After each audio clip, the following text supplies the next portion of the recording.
Hello there, welcome to Critical Reviews. Let's get this Ironheart thing over and done with, shall we? Last we saw the Ironheart gang, they just completed their second heist in which Riri was pretty much responsible for killing John by leaving him to die and suffocate, and the rest of the gang were certainly responsible for incapacitating loads of minimum wage guards and leaving those to suffocate as well, the ones that they didn't set on fire. Nice going, Riri. So we start off with a flashback to a heist in a big house where John and Parker are looting the place. They get caught, somebody gets shot, they run away. We then cut to the pizzeria thing. Now I'm not sure what's going on here. Does Parker own the pizzeria? It's their base, so I'm guessing he does. Never see any customers.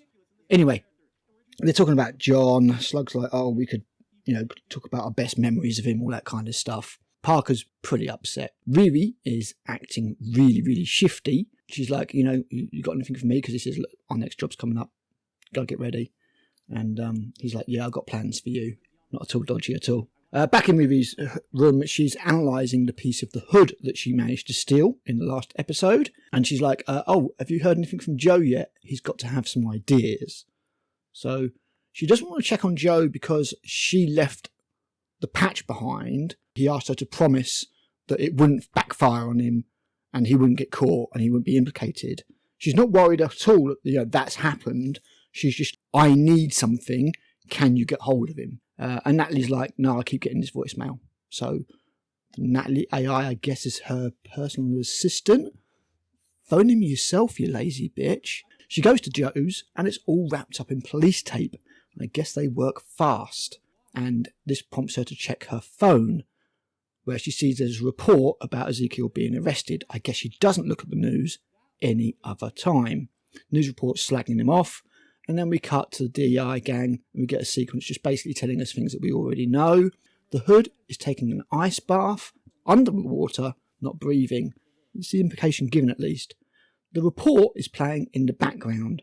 Riri goes to see Ezekiel. This guy is already in prison. In his fatigues, sentenced, bang, in prison. He's been processed quicker than a white woman sending a dodgy text in the UK, I tell you. He gives her some home hard truths, saying that she's narcissistic, selfish, doesn't care about who she gets hurt. Dude's based. He basically tells her to go fuck herself. I approve.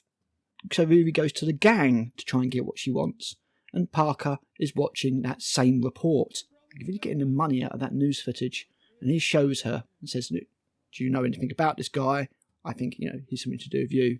Riri's getting paranoid and starts putting cameras back at her home. She gives a watch to her mum and to Xavier. In the conversation with Xavier, she's like, am I a good person? She's constantly looking for validation. She doesn't care about anybody else. She's just trying to make herself feel better at all times. She does nothing from an altruistic perspective. He says, look, basically, you are a criminal, but you always remind me of that Star Trek's character. And she's like, Uhura? No. Spock? No. Anyway, she leaves, flashing a Vulcan salute, and then she's trying to sleep, and she's paranoid, and, having these kind of dreams and flashbacks and stuff. We're supposed to believe that she's going off the rails and having a crisis. We're also probably supposed to care about her, but because she hasn't done one single heroic, identifiable, or altruistic thing, we don't. Anyway, she ends up sleeping in her suit, presumably for security, and then her mum's watching TV, a gunshot goes off on the TV, and her mum is suddenly, boom, surrounded in a force field on the bed. Riri bursts through the door, smashes the door open in her suit, freaking her mum out even more.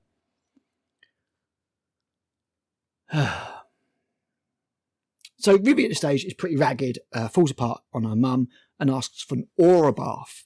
We go to Stanton's, which is a shop that sells sweets, reeds and more. Sweets? I thought the Americans called that candy. Oh well. There is a shop called Stan's Donuts next door. This is probably a shout out to Stan Lee, so it gets a point for that at least. We are only halfway through the bloody episode. Could we take a break for a while? It appears my intelligence circuits have melted. Inside the shop, we have Crazy Crystal Woman. and her daughter Zelma, who is a race swap lesbian from the comics. Dad, nowhere to be seen. No strong male masculine characters in this show. Zelma teleports them to another plane when Riri asks about the hood. The shop is not empty, so presumably everybody sees them disappear? That's a responsible use of magic. I guess it's shoplifting time. Help yourself. Doctor Strange, Camotage are all name dropped, and basically, after a long, annoying sequence, the outcome is that the cloak is dark energy and it's bad voodoo. You need to destroy it. So they leave, and Mum is pretty damn mad. Her and Riri have a spat, and then Riri just storms off in the suit. Yep, suit just arrives out of nowhere. She didn't seem to call it. It just turned up. Everybody sees her get in the suit and fly off. Now, the police only seem to be around when they need to arrest a white dude and get him into jail real quick. But this Ironheart suit has surely by now been implicated in all sorts of stuff. You know, there would be cameras in the tunnel. We've seen it flying through the tunnel. She seems to be, you know, would there not be some kind of law regarding flying around in a bloody suit? You need a license to fly a drone, for Christ's sake. But no interest at all from the police. I suppose we should be welcome because they probably would have tied in some kind of police brutality into it. And we've got enough BLM in this as it is. Ezekiel visits Joe and says basically, I can get you out if you join with me, give you a brand new fresh start. You know, let me know later kind of thing.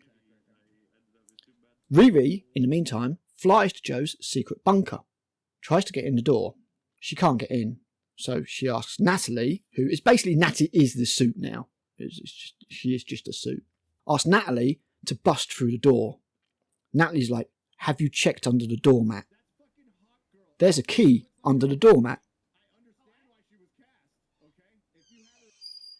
So you're telling me that this guy, who is ultra careful about fingerprints, hair follicles giving him away, anything like that, any kind of trace of himself, he's paranoid about lending her the skin patch, saying it's going to come back to him, leaves the key to his top secret lab under a doormat.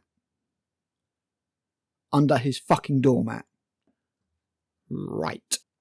So, we get a whole sequence where Natalie is trying to destroy the piece of fabric. Now, to be fair, she had already said that the laser that she used sliced through the particles, but she needs something that will destroy it completely. I don't know. You could just slice it up into lots of itty-bitty little pieces, and it occurs to me that if it slices through the particles, a bigger laser will just nuke it. But, yeah, fair enough. I'll give them a point for kind of covering that, but it still doesn't make sense. She tries acid, she tries ice, she tries all sorts of things. None of it works. So, she starts having a panic attack, flies off in the hood, and we get another I can't breathe, I can't breathe, I can't breathe kind of situation going on. Which, if you tie that in with the Black Lives Matter poster in her room, context. We get Ezekiel. Ezekiel just walks out of the prison. Literally, his door's unlocked. The prison is completely empty. And I mean completely empty. You've got Slug tracking him, and presumably Slug may be turning off cameras and that kind of stuff. But Ezekiel just walks out of an empty prison. Completely empty. And he gets to the loading bay, and they're loading all of his gear into a van. Because you keep a criminal's black market weapons and equipment at the prison, don't you know? I would like to remind you once again that people were paid for writing this shit. Unbelievable. Riri flies to a junkyard and she's having like a panic attack. Natalie goes, you know, can't help her, the breathing thing isn't working. So she flies off and basically kind of adopts Xavier. Gets Xavier to go in the suit so she can fly him to Riri. Xavier comforts Riri, and then Natalie decides to project herself to Xavier. Understandably, Xavier is slightly miffed at seeing Riri using an AI version of his dead sister. He's really not happy, and he pleads with Riri to destroy it as it is desecrating her memory. Riri is genuinely considering it for a moment. Natalie sees this gets upset and disappears. So we've now got an unstable, upset AI in a suit off on her own. Okay then, fine. We're near the end of this episode. Ezekiel gets cyborged. Basically, he goes back to, I presume it's his lab. He's got a chair that he lies down in. He's going to get sort of cyborged up. You can see he can go through a procedure. Oh, God. There's a screen, and the screen says subject Ezekiel Stain, admin Ezekiel Stain. Slug. I can't believe I'm saying this. I really can't. I can't believe it. Slug deletes Ezekiel Stain and types in Parker Robbins. Oh no. It's so fucking dumb. We end the episode with Parker basically telling the Ironheart gang that Riri killed John and that they need to go and kill her, basically. He says he wants Riri's head. That's the end of that episode. It is like 55 minutes long and brutal. Oh my word. So much stupidity. Anyway, let's get on with it. Yes, get on with it! Episode 5. Nat is sitting on the roof in the suit, reminiscing about memories between her and Riri. I'm not even going to talk about battery or solar power or anything like that. The only time you see this bloody suit is at night. Anyway, while she's sitting there reminiscing, a magnet flies up out of nowhere on a rope or a cord and drags her off the roof. And Slug puts the suit in the van. She knows that Riri's not in the suit because she says, we've got the suit. She doesn't bother to try and secure it in any kind of real way or turn it off or disable it. She just chucks it in the van. I'm sure that won't come back to backfire later anyway whatsoever.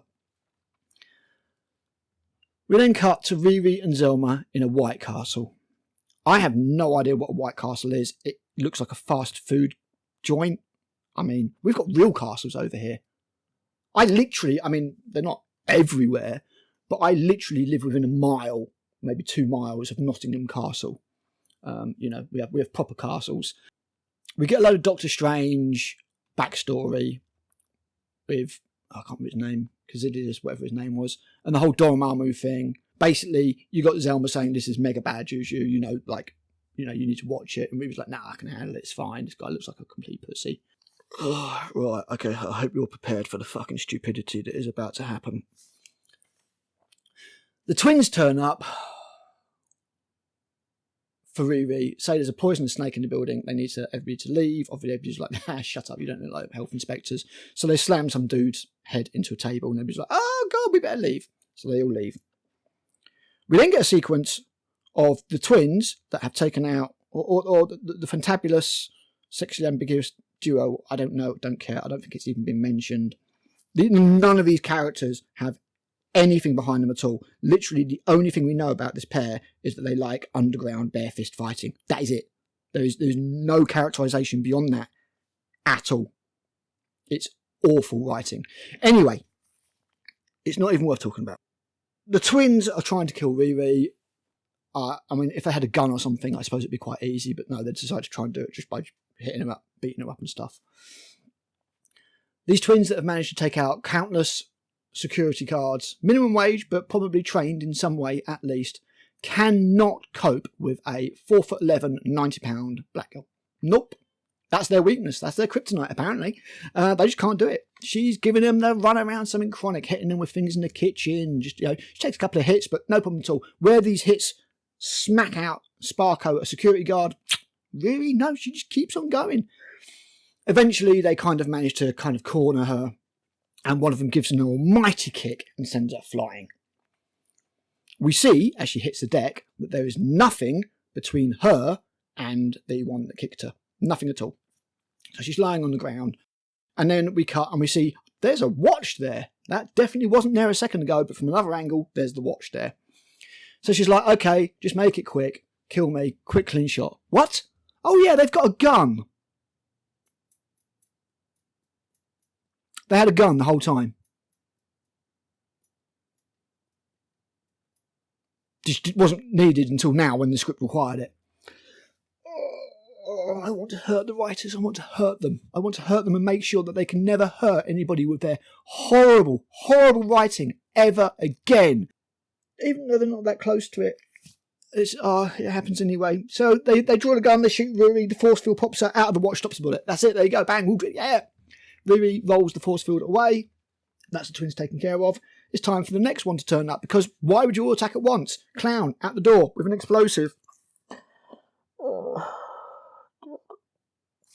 Clown tries to attack Riri. Riri tells her that Parker killed Rampage, Stephen. And Clown's like, don't care. Tries to take out Riri. Riri beats Clown, no problem at all, and escapes the building. And Clown's like, yeah, she's got out. Slug is driving down the road. She's like, I got her. Riri just runs down the road so that Slug can potentially run her over. There's plenty of other buildings she could go in and plenty of stuff she could do. She doesn't even try and call the suit. But thankfully, Natalie in the suit has got her own ideas. She gets a buzzsaw attachment. Never seen that before. No idea why you have a buzzsaw attachment. I don't even know how it really works. She suddenly got a buzzsaw attachment. Managed to escape, burst out of the truck, swoop down, enclose Riri in the suit, and then do that smash on the truck that we've seen. And there's quite a funny scene where you get Slug going, "Aah!" And the suit, Riri, whatever, flips at a bird as she flies over. Truck lands upside down. Slug gets out. Riri's like, come on in. And Slug's like, no. Lol nopes out of there. Oh. Riri tries to fly off, and then literally 800 foot in the air or whatever, gets zapped by something, falls down to the ground, and it's Ezekiel with shaved head and in bad guy mode. And he then proceeds to beat the living shit out of Riri with his electro powers, rips her suit apart, and leaves her literally on her knees, helmet ripped off, he's ripped the spine out of the suit, he's destroyed it basically, more or less. And she's like, please don't kill me. And he shows mercy, therefore showing that Ezekiel is probably the most moral and great character in the entire series. But it's not called Ezekiel, it's called Ironheart. So he doesn't kill Riri. He says, look, get out of town. If Parker finds out that I've let you live, I'm dead. So you get out of town. And if I see you again, I'm going to have to kill you, kind of thing. Oh, and as a Clown sees all of this, she sees Ezekiel spare Riri. Riri goes home. We get some more mum-daughter chat, and Riri's like, we got to get and build it out of. The old one's a wreck. I haven't got the pieces. It's completely destroyed. Don't know what's happened to this old suit. Presumably it's just lying in the streets, I guess. I don't know. Anyway. Oh, you're not going to believe this. It's okay, because Mum has brought back Dad's old car that Riri sold to pay for the suit, to help pay for making the old suit in the first place. How? I'm sure it's how? I don't have any money. She bought back the car. And we cut to Ezekiel. He lies to the Hood and says that, Riri's dead. And basically, Clown backs him up. She's sus because Riri has told her that, Parker, the Hood, killed John. And then she asks Slug to access Rampage's autopsy. Not quite sure what that's going to show, but, what the hell. Xavier is listening to music in his headphones and they break. So he goes to get the new ones that Riri gave him, and a letter falls out with the Starfleet Delta on it. He reads the letter. We then cut to the garage, and Riri's like, I can't get this power to work, so we're going to use magic to power the suit. Clown confronts Hood about killing Rampage, and basically Hood says, look, if you don't believe me, you can all fuck off, you're all fired, piss off. That's the end of them, thank fuck. Xavier shows up at the garage with coffee, and he says, in this letter, this letter convinced me to come and help you, and he reads off Spock's eulogy that Kirk gives. In all of my travels, I've never, encountered a soul so human. Now, I've mixed feelings about this. One, I certainly feel quite aggrieved, I suppose, at such an amazing and seminal quote from a great sci-fi film being used for Riri. But it could have been Michael Burnham. Space Jesus. So, I suppose small mercies. So we obviously now need to cut to a montage. You need a montage! Including what looks like a Harry Potter symbol. I'm not a massive Harry Potter aficionado, but I'm pretty sure it's a Harry Potter symbol, which considered with the trans characters elsewhere in the, or trans actors elsewhere in the show. We are near the end of this. Right. So while they're off building that suit, we cut to Ezekiel, who is basically has a showdown with Karen. He's trying to electrocute her flowers. He's like, look, I'm going to leave. You're never going to see me again, but he's going to electrocute her flowers before he goes. And the Hood turns up in a car and literally controls Ezekiel like a puppet. Like when you jump, I say jump, and Ezekiel jumps, and he makes him get in the car and all that kind of shit. And then they go to the house from the start of the 4th episode, where him and John try to break into, and he's got Ezekiel basically taking out the security guards against his will, and Ezekiel's like, I'm sorry, as he's electrocuting and wrecking people, because Parker just controls him now. I mean, like, it was a name on an AI software. Has he got an app or something? Because it seems all through his power of his mind. It's so stupid. If they just said, like, the Hood gave him the powers or something, I'd be like, yeah, okay. But apparently because he's the admin, he can do all this. He's literally got him working like a puppet. Like, more than a puppet. It's like he's not saying do these things. It's just Ezekiel's just doing them, but we're just meant to believe that Parker's control. Oh my fucking God, the writers. I hope they never get another job ever again. I really do. It's so dumb. So dumb. Anyway, the Hood has got his signature silver pistols in this scene at least. So, there's another comic throwback. Right, so they break into the house after wrecking all the security guards. There's still no black security guards. Why are black people not allowed to be security guards? I don't understand it. Not allowed to be police, not allowed to be security guards. Why? Why are you so racist, show? God, unbelievable. Anyway, has a showdown with the owner of the house that is revealed to be his dad that kicked him out. It turns out that the contracts that the Hood has been getting people to sign are to give him power over the portfolio, over the subsidiaries of the company that his dad owns, so that he can force him out as a silent partner, and then his dad just has to sign him over and he's got the whole damn thing. I thought that he might be, because I knew about Mephisto's involvement, I thought that he might be collecting contracts for Mephisto, effectively getting people's souls, and that's why he was getting contracts.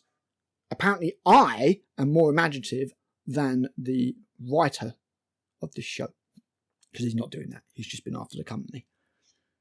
Doubly wouldn't work because contracts signed under duress. None of this would hold up in law. None of it. If it was Mephisto's soul and it was like, look, if you just get a signature on the that would be fine. I get their soul. It doesn't matter how you get it. Then again, that's kind of like, okay, that makes sense. But none of this would stand up in court. All of these people would just say, right, he may be signed under duress. What's Parker Robbins going to do? Go to court? Once again, people got paid for this. Paid for writing this. Paid more for writing this than I would ever earn on this video, even if I were monetized and had loads of subscribers and got a load of views on this video. Right, anyway, back to the garage. It's magic time. Zelma starts powering up the suit. She says there's going to be a cost. Can you guys work out what the cost's going to be? Yeah. Yep, Natalie starts disappearing. So Natalie starts disappearing. She's like, please help me. And I don't feel like I'm dying. I don't feel very good, Mr. Stark. Riri desperately tries to transfer her from the suit to the laptop and fails. She doesn't have time. The AI is wiped. That's the cost of the magic.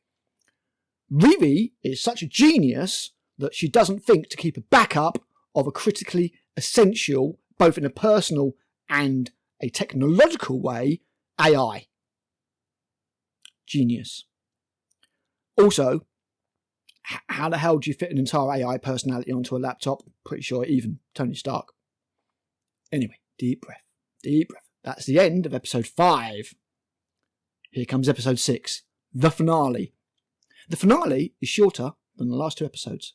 Hooray. We start off with Parker and John robbing the mansion. Again, this time we see Parker's escape from the security that are chasing him. He goes down a tunnel and a voice starts beckoning to him. He then ends up in the pizzeria, but it's full of people. There is a character there who beckons him over and is like, you're an amazing human. I've been keeping an eye on you. You're essential. You know, he's like really flattering him up. He's like, I can give you anything you want. Anything you want. And Parker's like, I want to be rich. I want to be filthy rich. I want to be the king. And Mephisto, because we know it's Mephisto, is like, yeah, I can make that happen. You know, all it'll cost you is something you won't miss. Obviously, his soul. And Parker's like, yeah, no worries. Shakes, boom. Mephisto leaves him the hood. And that's obviously the source of his powers. And Mephisto says, look, I'm not going to give you what you want. I'm not going to make you rich. I'm going to give you the means to make yourself rich. So he's got the hood, and that's obviously how he got hold of that. We then cut to a Parker who's sitting at the table in his hood and with the scars all over his face. Because obviously it's been affecting him and scarring him. He's been getting tattoos of that. We've seen that previously. Sitting at a table full of food, suckling pigs and caviar and all that kind of stuff. And you get this whole kind of like almost a Scarface type thing of this guy who's got it all, but it means nothing. The food turns to ashes in his mouth.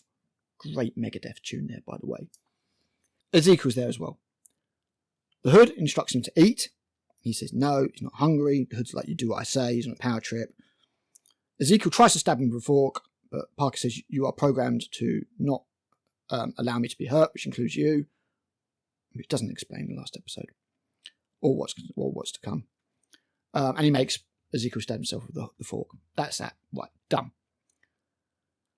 Riri can't recreate Natalie. She tries, can't recreate her, can't make a new AI, but manages to be able to fly off for the final fight anyway. Apparently the suit doesn't need an AI now. It always did.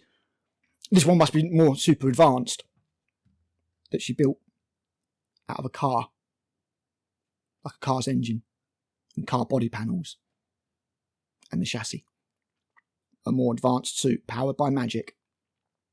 More advanced than the one that cost more than a Stark Fellowship and grants that would have been millions of pounds, and that she then had to commit crime to make her raggedy ass iron suit. This one's better and more high tech, and she built it pretty much in the space of a day or two out of a fucking car. Nope. Mephisto shows up to the hood again. He's not the same dude. Got a British accent now. Sacha Baron Cohen showing his range, because it's not Sacha Baron Cohen's normal accent either. He's putting a proper British wide boy like, yeah, you do what I say, son. I'll fucking wreck you. And Parker's like, I need more. This isn't enough. I need more. Once you show me, you can handle what you got. Riri goes to the pizzeria to have it out with Parker. I don't know why Parker isn't at the house, but he's not. Ezekiel is there, and Ezekiel, although you think he'd be controlled by Parker, says, look, I can't let you through. If he finds out that I let you live, I'm dead. So we're meant to believe that Ezekiel is now... None of it makes any sense. Is he controlled? Is he not controlled? Or is he just controlled when the script needs it to be and not when the script doesn't need it to be? Answers on a postcard. Anyway, they're having a fight. Riri's doing quite well because her new built out of a car suit is more advanced than the old one. And in the end, she's like, look, I've because he's apparently under control. She's like, look, I can find a way to remove the hood's control. And, I can do that. Even though he said, I need to stop you because the hood will kill me if you find out I'm alive. So he's acting of his own accord. Or is he not acting? Can you see I don't want to say paradoxical, because that suggests a level of complexity that this writing does not deserve. Can you see how fucking retarded this writing is? Anyway, she has a plan to get him free of Parker's control. She is a woman. He is a man. Dear listeners, what do you think the plan revolves around? I'll give you a clue. It's something that's happened a lot of times in Marvel shows already. That's right, she's going to knee him in the balls. So she knees him in the balls. Apparently this puts his body into crisis mode and allows her to access the port at the back of his neck and put a chip in that will put a virus in that will reset him. How does she know that Parker's controlling him? I'm being serious. The last time they fought, Ezekiel was fighting entirely of his own accord. She had no idea. I want to take a second to talk about RoboCop. You'll have seen that I have been putting footage of me playing RoboCop Rogue City in between. It's basically B-roll footage, just because I don't have anything else. I don't want to keep using the bloody trailers because they're only a couple of minutes long each, and it means just putting clips in from the show, because obviously I can't show the whole damn thing because I'll get copyright hit and nobody will be able to see it, which kind of defeats the point of doing a review. But this computer game that I've been playing, Rogue City,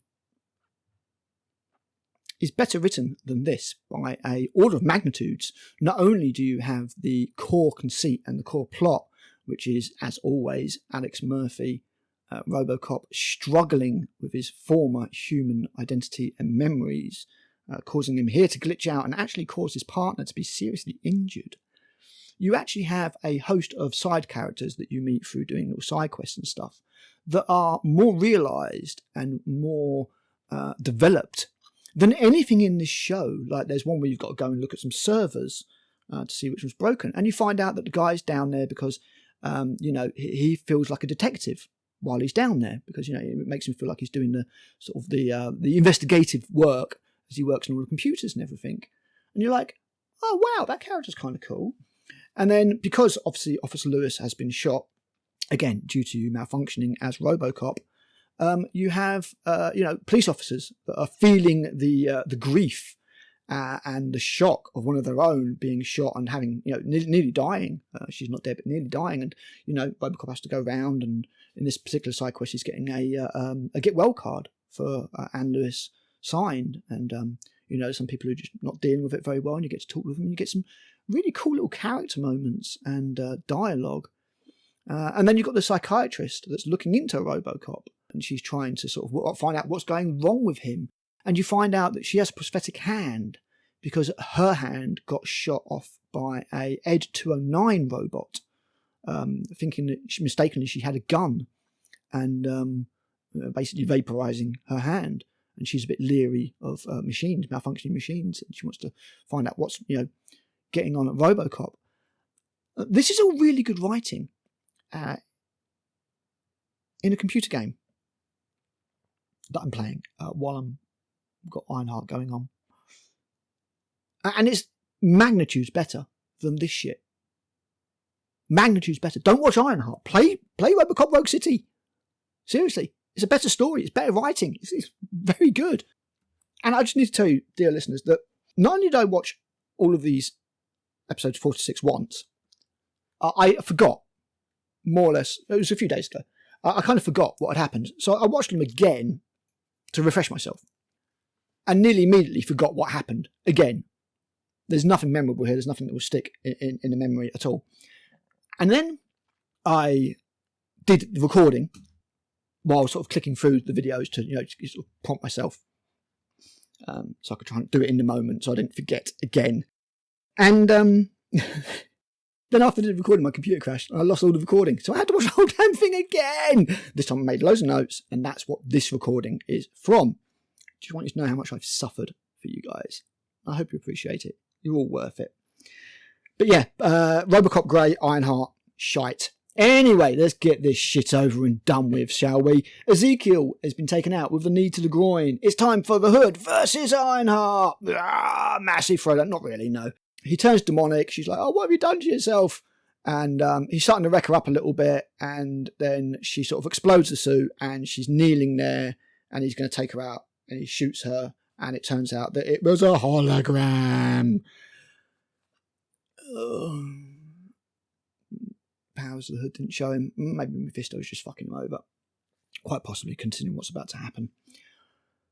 So she turns up behind him, the real Riri in the suit, rips the hood off him. He's like, it hurts, it hurts, it hurts. And that's it. That's all done. Leaves him. Right.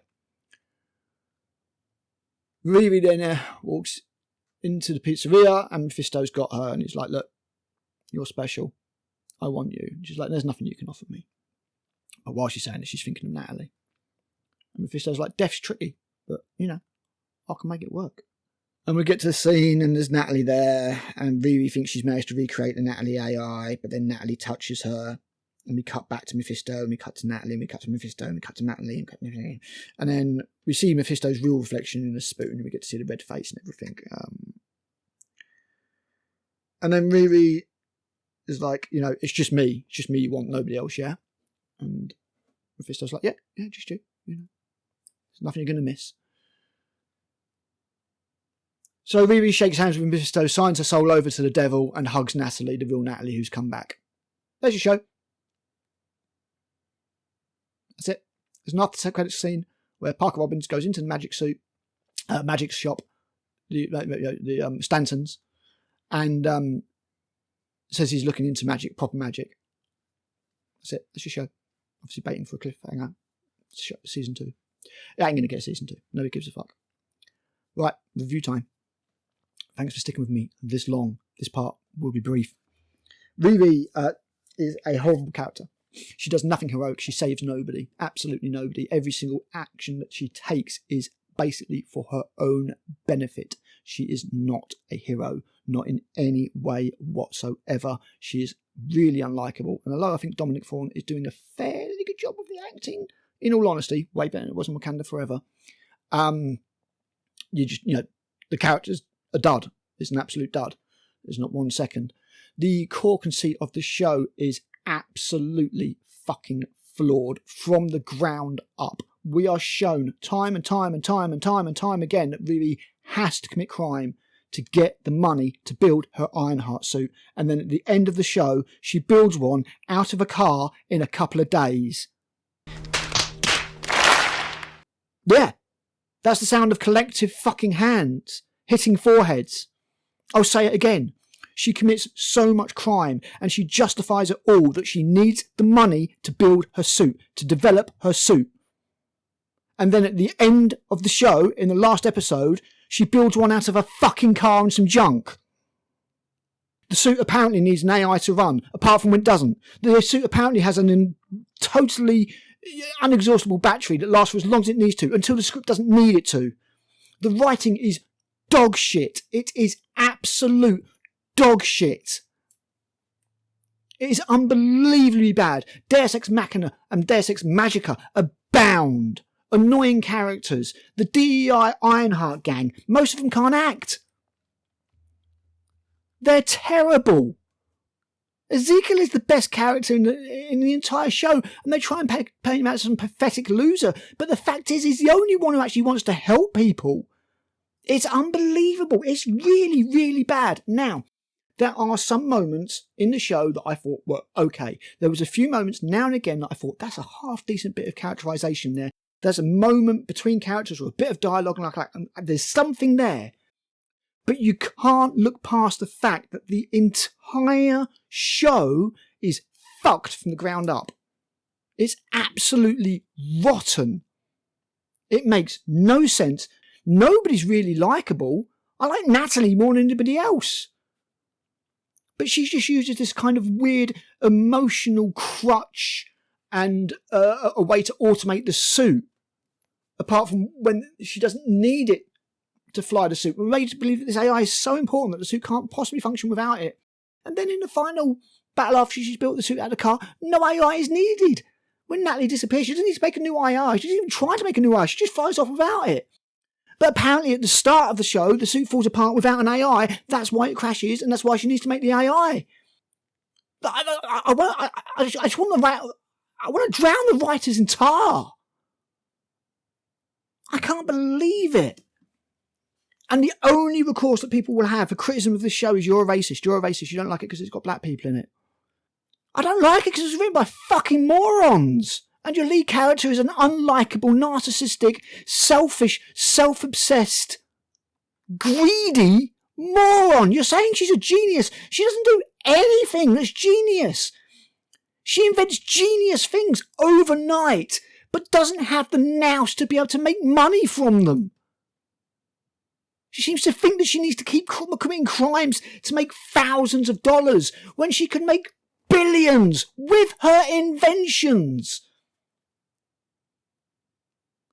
It's the dumbest piece of shit I have ever seen in my entire life. I will never watch Ironheart again, and I plead with you not to watch it.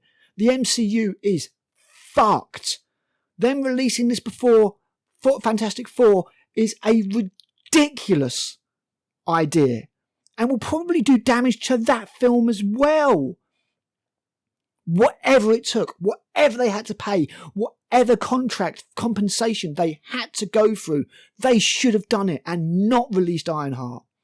And if you're committed to doing the Ironheart character and having her in Doomsday, do something else. This is terrible, and it just further sullies Marvel's image, and I don't think the Fantastic Four is going to do well at all. I really don't. And that will cast serious shade upon Doomsday from anything other than a nostalgia point of view. But this is terrible. Absolutely terrible. This could be the whitest show ever. And it wouldn't matter because the writing is absolute dog shit. Anyway, I have taken up enough of your time, and I do appreciate you sitting through this long video. Please let me know what you think down below, and I will be back with another video soon. I have been Critical. Bye.